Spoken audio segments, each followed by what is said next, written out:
అందమైన సీతాకోక చిలుక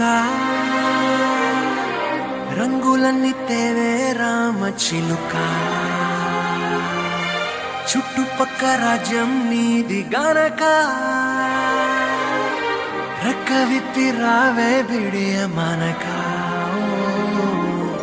యవ్వనాల తోటల్లో నిన్న మొన్న ఏనాడు ఇంత కళలేదే ఇంత దాకా విచ్చుకున్న పువ్వుల్లో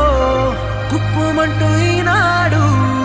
కొత్త రంగు రాసిందే